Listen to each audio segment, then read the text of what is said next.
Saya tuh sebetulnya sih pinginnya sudah pensiun.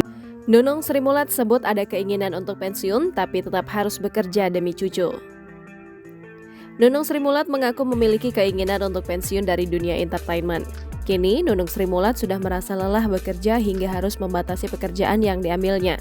Dikutip dari YouTube Cumi-Cumi pada Kamis 25 Agustus 2022, Nunung Sri Mulat memberikan penjelasan. Nunung Sri Mulat mengaku ingin menikmati masa-masa tua dan ingin menyerahkan bisnisnya kepada anaknya.